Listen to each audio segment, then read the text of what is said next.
नमस्कार विद्यार्थी मित्रांनो, आज आपण बघणार आहोत अर्थशास्त्राचा अर्थ।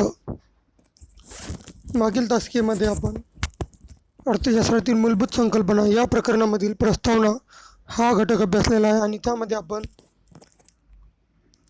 नैसर्गिक शास्त्र आणि सामाजिक शास्त्र याबद्दल माहिती पाहिलेली आहे। तर आज आपण अर्थशास्त्र म्हणजे काय, त्याचा नेमका अर्थ काय हा घटक अभ्यासणार आहोत। तर अर्थशास्त्र हे सामाजिक शास्त्र आहे। अर्थशास्त्र हा शब्द मूळ ग्रीक शब्द इकॉनॉमिया, त्यालाच इंग्लिशमध्ये IOKONOMIA या ग्रीक शब्दापासून आलेला आहे। याचा अर्थ कौटुंबिक व्यवस्थापन असा आहे। पॉल सॅम्युएल्सन यांनी अर्थशास्त्राचे वर्णन सामाजिक शास्त्रांची राणी असे केले आहे। अर्थशास्त्र हे मानवाच्या आर्थिक वर्तणुकीच्या अभ्यासाशी निगडीत आहे। या शास्त्रातून मानव आपल्या अमर्याद गरजा मर्यादित साधनांद्वारे कशा पूर्ण करतो हे हाताळले आहे। तर अर्थशास्त्र म्हणजे काय, तर अर्थशास्त्र हे सामाजिक शास्त्र आहे, हे आपण मागील तासिकेमध्ये अभ्यासलेलं आहे। तर हा शब्द अर्थशास्त्र हा शब्द मूळ ग्रीक शब्दापासून आलेला आहे। अर्थशास्त्रालाच इंग्लिशमध्ये ECONOMICS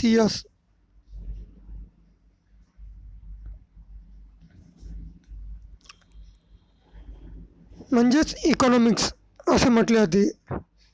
ECONOMICS असं इकॉनॉमिक्स म्हटलं जातं, म्हणजेच ते आपण इंग्लिशमध्ये त्याला इकॉनॉमिक्स आणि मराठीमध्ये त्यालाच अर्थशास्त्र असं संबोधतो। हा जो शब्द आहे तो मूळ ग्रीक शब्द इकॉनॉमिया कुठल्या भाषेतून आलेला आहे, तर ग्रीक भाषेतून आलेला आहे। ग्रीक भाषेतून आलेला हा शब्द आहे आणि त्याला ग्रीक भाषेमध्येच इकॉनॉमिया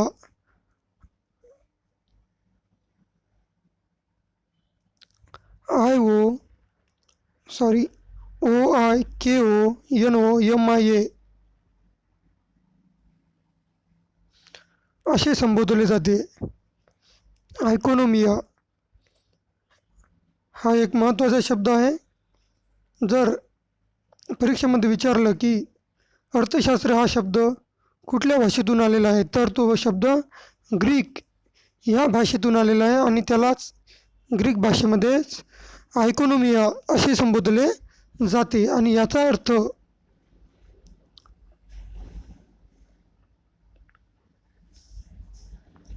या शब्दाचा इकॉनॉमिया या शब्दाचा सरळ अर्थ आहे कौटुंबिक व्यवस्थापन। या शब्दापासून अर्थशास्त्र हा शब्द तयार झालेला आहे।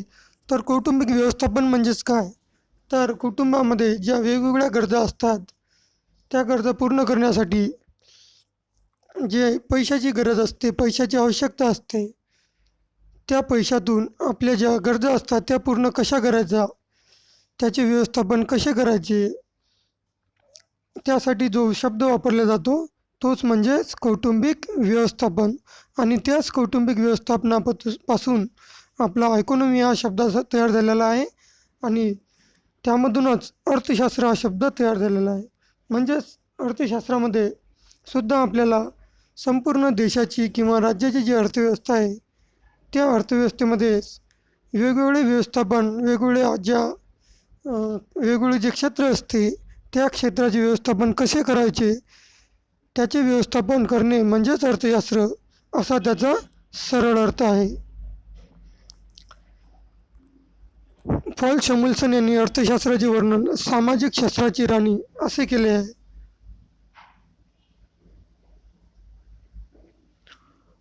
पॉल सॅम्युएल्सन हे जे अर्थशास्त्रज्ञ आहे त्यांनी अर्थशास्त्राचे वर्णन सामाजिक शास्त्राची राणी असे केले आहे। तर सामाजिक शास्त्रामध्ये वेगवेगळे शास्त्र येतात, जसे इतिहास, भूगोल, मानसशास्त्र, राज्यशास्त्र. तसेच इतर जे विषय असतात ते सर्व सामाजिक शास्त्रामध्ये येतात. आणि त्या शास्त्रापैकीच पॉल शामुल्सन यांनी फक्त अर्थशास्त्राला काय म्हटले आहे, तर सामाजिक शास्त्राची राणी असे म्हटले आहे. यावरून तुम्हाला या शास्त्राचे महत्त्व कळले असेल की या सर्व शास्त्रामध्ये अर्थशास्त्र हा अतिशय महत्त्वाचा एक विषय आहे. तर सामाजिक शास्त्राची राणी असे कोणी संबोधले आहे, तर पॉल शामुल्सन या अर्थशास्त्रज्ञांनी या अर्थशास्त्राला सामाजिक शास्त्राची राणी असे संबोधलेले आहे. अर्थशास्त्र हे मानवाच्या आर्थिक वर्तणुकीच्या अभ्यासाशी निगडीत आहे. आता अर्थशास्त्रामध्ये मानवाच्या कुठल्या घटकाचा अभ्यास होतो, तर फक्त आर्थिक वर्तणूक, म्हणजे त्याच्या ज्या पैशाच्या संबंधित ज्या गरजा असतात किंवा त्या पैशाच्या संबंधित जे घटक असतात त्याचाच अभ्यास आपल्या अर्थशास्त्र या विषयामध्येच होतो. त्या व्यतिरिक्त जे इतर घटक असतात त्याचा अभ्यास अर्थशास्त्रामध्ये होत नाही. जिथे फक्त पैशाचा संबंध येतो, जे व्यवहार पैशाचे संबंधित असतात त्याच घटकांचा अभ्यास अर्थशास्त्रामध्ये होतो. म्हणजेच आर्थिक वर्तणुकीचा जो अभ्यास आहे त्याचाच अभ्यास आपल्या अर्थशास्त्र या विषयामध्ये होतो. या शास्त्रातून मानव आपल्या अमर्याद गरजा मर्यादित साधनांद्वारे कशा पूर्ण करतो हे हाताळले आहे. आता आपल्याला माहीत असेल की मानवाच्या गरजा ह्या अमर्याद आहे, म्हणजे जन्म झाल्यापासून ते मृत्यूपर्यंत त्याला वेगवेगळ्या गरजा उद्भवतात आणि त्या गरजा ह्या कशा असतात, अमर्याद गरजा असतात. एक गरज पूर्ण झाली तर लगेच दुसरी गरज निर्माण होते. म्हणजेच एका गरजेतून दुसरी गरज निर्माण होते. म्हणजे अशा प्रकारे ह्या गरजा ज्या असतात त्या कधीही संपत नाही, त्या अमर्याद असतात. कशा असतात या गरजा, अमर्याद असतात. आपल्याला माहिती आहे की आपल्याला वेगवेगळ्या गरजा असतात, पण प्रत्येक गरज ही पूर्ण झाल्याबरोबर लगेच दुसरी गरज ही आपली निर्माण होते. म्हणून एक गरज पूर्ण झाल्यावर आपण स्वस्थ बसतो का, तर नाही. ती गरज पूर्ण झाल्यावर लगेच आपल्याला दुसरी गरज निर्माण होते. त्यामुळे ह्या ज्या गरजा असतात त्या अमर्याद गरजा असतात. आणि ह्या ज्या अमर्याद गरजा असतात त्या कशा पूर्ण करायच्या, तर त्या पूर्ण करण्यासाठी जी साधने असतात ती साधने ही मर्यादित असतात. म्हणजेच त्या मर्यादित साधनाद्वारे त्या अमर्याद गरजा कशा पूर्ण करायच्या याचा जो अभ्यास आहे तो आपल्या अर्थशास्त्र या विषयामध्ये केलेला जातो. अर्थशास्त्राच्या काही प्रसिद्ध व्याख्यांचा अभ्यास करून याविषयी अधिक माहिती मिळवूया. आपल्याला अर्थशास्त्र या विषयासंबंधित अनेक व्याख्या अभ्यासाला आहेत. त्या जसं आपण अर्थशास्त्राचा अभ्यास करू तसं ते आपल्याला पुढे अभ्यासायला मिळणार आहे. तर मागील तुम्ही इयत्तेमध्ये काही अर्थशास्त्राबद्दल काही संकल्पना अभ्यासलेल्या असेलच, त्याबद्दल थोडे आठवून बघूया. त्यामध्ये खालील संबोध तुम्ही शिकलेले आहेत. त्यामध्ये आर्थिक प्रणालीचे प्रकार हा घटक तुम्ही मागील इयत्तेमध्ये अभ्यासलेला असेल. त्यामध्ये तुम्हाला भांडवलशाही, समाजवाद आणि मिश्र अर्थव्यवस्था हे जे संकल्पना आहे त्या संकल्पना तुम्ही अभ्यासलेल्या आहेत. तर तुम्हाला माहीत असेल भांडवलशाहीमध्ये काय, तर वस्तू व सेवांची निर्मिती करण्याचा जो संपूर्ण अधिकार असतात ते सर्व खाजगी जे उद्योगधंदे असतात त्यांना दिलेले असतात. म्हणजेच ते आपल्या इच्छेनुसार वस्तू व सेवांचे उत्पादन करू शकतात. त्यानंतर दुसरा जो घटक आहे समाजवाद. समाजवादामध्ये वस्तू व सेवांची निर्मिती करण्याचा अधिकार जो असतो तो शासनाला असतो. म्हणजे शासन ठरवते की कुठल्या वस्तूचे उत्पादन करायचे आणि ते कसे करायचे, किती करायचे, याची सर्व जी जबाबदारी असते ती शासनाची असते. म्हणजे समाजवादामध्ये संपूर्ण जे आर्थिक घटक असतात ते शासन ठरवत असतो. त्यानंतर तिसरा जो प्रकार आहे मिश्र अर्थव्यवस्था. मिश्र अर्थव्यवस्थेमध्ये काही घटकांची निर्मिती ही शासन ठरवत असते, तर काही घटकांचे जे उत्पादन असते ते खाजगी उद्योगधंदे ठरवतात. जसे आपण उदाहरणादाखल आपल्या देशाचे उदाहरण घेऊ शकतो की आपल्या देशामध्ये जे रेल्वे, संरक्षण सामग्री तसेच संरक्षणासंबंधी इतर जे महत्त्वपूर्ण उद्योगधंदे आहेत त्याची जी त्या वस्तूंची उत्पादन करण्याची जी जबाबदारी आहे ती शासनाची आहे. परंतु इतर जे वस्तूंची निर्मिती करण्याची जी जबाबदारी आहे ती खाजगी उद्योग संस्थेवर आहे. अशा प्रकारे काही उद्योगधंदे हे सरकारच्या मालकीचे आहेत, तर काही उद्योगधंदे हे खाजगी मालकीचे आहे. अशा प्रकारे मिश्र अर्थव्यवस्थेमध्ये दोन्ही घटकांची जी जबाबदारी असते, म्हणजे वस्तूंची निर्मिती करण्याची जी हे असते ती विभागून दिलेली असते. अशा प्रकारे उद्योगधंद्याचे 3 प्रकार आहेत: एक भांडवलशाही, समाजवाद आणि मिश्र अवस्था. याचा अभ्यास तुम्ही मागील इयत्तेमध्ये केलेला आहेत. तर आता आपण बघूया कौटिल्य यांचा अर्थशास्त्रीय दृष्टिकोन.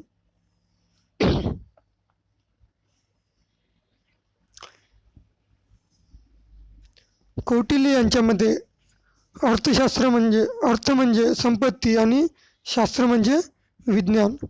म्हणूनच अर्थशास्त्र म्हणजे संपत्तीचे संपादन आणि व्यवस्थापन होय. मूलतः कौटिल्य यांचा अर्थशास्त्र हा राजकीय अर्थव्यवस्थेवरील व्यापक ग्रंथ आहे. तर आपल्याला माहिती आहे की कौटिल्य हे आपल्या देशामधील एक अतिशय तज्ज्ञ अर्थशास्त्रज्ञ होते. त्यांनी प्राचीन भारतामध्ये आपल्या राजकीय विचारावरून अर्थशास्त्राशी संबंधित अनेक सिद्धांत मांडलेले आहेत. त्यांच्या मते अर्थ म्हणजे संपत्ती. त्यांनी काय म्हटलेले आहे, तर अर्थ म्हणजे संपत्ती असे म्हटलेले आहे, आणि शास्त्र म्हणजे विज्ञान. त्यांनी आपल्या अर्थशास्त्राच्या विवेचनामध्ये म्हटले आहे की अर्थ म्हणजे संपत्ती आणि शास्त्र म्हणजे विज्ञान. म्हणूनच अर्थशास्त्र म्हणजे संपत्तीचे संपादन आणि व्यवस्थापन होय. त्यांच्या विवेचनावरून आपल्याला लक्षात येईल की अर्थशास्त्र म्हणजेच काय आहे, तर संपत्तीचे संपादन करणे आणि त्याचे व्यवस्थापन करणे. मूलतः कौटिल्य यांचा अर्थशास्त्र हा राजकीय अर्थव्यवस्थेवरील व्यापक ग्रंथ आहे. त्यांनी जे विवेचन केलेले आहे ते मूलतः राजकीय अर्थव्यवस्थेशी संबंधित आपले विवेचन केलेले आहे, आणि त्यावरूनच त्यांनी आपल्या अर्थशास्त्राच्या संबंधित ज्या विविध संकल्पना आहेत त्या मांडलेल्या आहेत. त्यांच्या या विवेचनावरून काही मुद्दे आपल्याला लक्षात आले असेल की सरकार किंवा राज्याची महत्त्वपूर्ण भूमिका. दुसरं आहे संपत्ती निर्माण करण्यावर लक्ष केंद्रित करून राज्याचे कल्याण करणे. तिसरं आहे सुशासनासाठी कार्यक्षम प्रशासन यंत्रणेची आवश्यकता. आणि चौथं आहे अर्थशास्त्रामध्ये राजकीय कल्पनांचे संकलन. तर पहिल्या मुद्द्यावरून आपल्याला लक्षात येईल की सरकार किंवा राज्याची महत्त्वपूर्ण भूमिका. त्यांनी आपल्या अर्थशास्त्राच्या विवेचनामध्ये सांगितले आहे की देश चालवण्यासाठी किंवा एखाद्या राज्याचा कारभार चालवण्यासाठी सरकारची जी भूमिका असते ती अतिशय महत्त्वपूर्ण असते. जर सरकार किंवा राज्य आपली भूमिका व्यवस्थितपणे बजावली तर संपूर्ण जे समाजाचे असते ते आर्थिक कल्याण व्यवस्थित प्रकारे होऊ शकते, आणि त्यासाठीच त्यांनी सरकारची जी भूमिका आहे ती महत्त्वपूर्ण मानलेली आहे. त्यानंतर त्यांनी सांगितले आहे की संपत्ती निर्माण करण्यावर लक्ष केंद्रित केले. म्हणजेच राज्याचे आर्थिक कल्याण करण्यासाठी संपत्ती निर्माण करणे हे अतिशय आवश्यक आहे. जर संपत्ती निर्माण केली नाही तर देश चालवण्यासाठी किंवा राज्य चालवण्यासाठी जो पैसा आवश्यक असतो तो पैसा निर्माण होणार नाही, आणि समाजातील लोकांचे कल्याण करण्यासाठीच पैसा आवश्यक असतो. त्यासाठी संपत्ती निर्माण करणे हे महत्त्वाचे एक लक्ष्य त्यांनी आपल्या विवेचनामध्ये ठरवून दिलेले आहेत. तिसरा जो मुद्दा त्यांनी मांडलेला आहे तो आहे सुशासनासाठी कार्यक्षम प्रशासन यंत्रणेची आवश्यकता. तर हे दोन घटक तर आहेच, परंतु राज्याचा आर्थिक कारभार चालवण्यासाठी योग्य प्रशासनाची निर्मितीसुद्धा महत्त्वाची भूमिका बजावतो. सरकार जे आपले धोरणे आखतात, परंतु त्या धोरणांची अंमलबजावणी करण्यासाठी जे प्रशासन असते त्यांचीसुद्धा महत्त्वाची भूमिका या त्यांच्या विवेचनामध्ये महत्त्वाची आहे. म्हणजे जर प्रशासन योग्य प्रकारे आपली जबाबदारी सांभाळत नसेल तर आपल्या ज्या लोकांचे कल्याण आहे ते व्यवस्थित प्रकारे होऊ शकत नाही. त्यासाठीच कार्यक्षम प्रशासन व्यवस्थेची निर्मिती ही आवश्यक आहे. त्यानंतर आहे 14 मुद्दा, अर्थशास्त्रामध्ये राजकीय कल्पनांचे संकलन. त्यांनी आपल्या विवेचनामध्ये आर्थिक जे विवेचन आहे ते तर मांडलेच, परंतु सोबतच त्यांनी राजकीय कल्पनांचे सुद्धा आपल्या या ग्रंथामध्ये विवेचन केलेले आहे. अशा प्रकारे कौटिल्य या अर्थशास्त्रज्ञांनी आपले विचार मांडलेले आहेत. त्यांनी आपल्या विवेचनामध्ये सरकारची भूमिका महत्त्वपूर्ण मांडलेली आहे.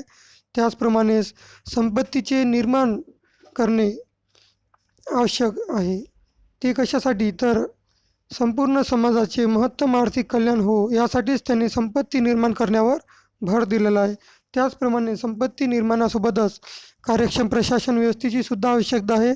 आणि चौथा जो मुद्दा त्यांनी मांडलेला आहे तो म्हणजेच अर्थशास्त्रामध्ये राजकीय कल्पनांचे जे विवेचन आहे त्यांनी आपल्या ग्रंथामध्ये केलेले आहेत. तर विद्यार्थी मित्रांनो, तुम्हाला माहीत असेलच की कौटिल्य हे मौर्य कालखंडातील एक महान राजकारणी, तत्त्वज्ञानी, अर्थशास्त्रज्ञ व राजकीय सल्लागार होते. तसेच त्यांना चाणक्य किंवा विष्णुगुप्त म्हणूनही ओळखले जाते. त्यांनी प्राचीन भारतातील अर्थव्यवस्थेवर अर्थशास्त्र हा राजकीय ग्रंथ लिहिलेला आहे. प्राचीन आपल्या जो इतिहास आहे त्या इतिहासामध्ये आपण वेगवेगळे जे थोर व्यक्ती आपण पाहतो त्यापैकीच आपल्याला कौटिल्य एक महत्त्वाचे व्यक्ती आपल्याला दिसून येतात. त्यांनी आपल्या विवेचनामध्ये अनेक गोष्टीवर आपले विचार मांडलेले आहेत. त्यांनी राजकारण, तत्त्वज्ञान, अर्थशास्त्र तसेच राजकीय सल्ल्यावर आपले योगदान दिलेले आहे. तसेच त्यांना चाणक्य किंवा विष्णुगुप्त म्हणूनही ओळखले जाते. चाणक्य आणि विष्णुगुप्त जर म्हटले तर आपण कौटिल्य हाच आपल्याला जो शब्द आहे तो आपल्यासमोर येतो, कारण तिन्ही नावं जे एकाच व्यक्तीचे आहेत. त्यांनी प्राचीन भारतीय अर्थव्यवस्थेवरील अर्थशास्त्र या ग्रंथात संपूर्ण गोष्टीचे विवेचन केलेले आहेत. अशा प्रकारे विद्यार्थी मित्रांनो, आज आपण अर्थशास्त्राचा अर्थ हा घटक अभ्यासलेला आहे. तर अर्थशास्त्रामध्ये जो अर्थशास्त्र हा शब्द आहे तो शब्द कुठल्या भाषेतून आलेला आहे, तर ग्रीक या शब्दापासून या अर्थशास्त्राची निर्मिती झालेली आहे. आणि हा शब्द इकॉनॉमिया या शब्दापासून तयार झालेला आहे आणि त्याचा अर्थ आहे कौटुंबिक व्यवस्थापन. त्यानंतर आपण कौटिल्य या अर्थशास्त्रज्ञांनी आपले जे विवेचन मांडले आहे त्याचासुद्धा अभ्यास या तासिकेमध्ये केलेला आहे. तर पुढील तासिकेमध्ये आपण अर्थशास्त्राच्या व्याख्या आहेत त्या व्याख्यांचा अभ्यास पुढील तासिकेमध्ये करणार आहोत. तर आजच्या तासिकेमध्ये आपण इथेच थांबूया. धन्यवाद.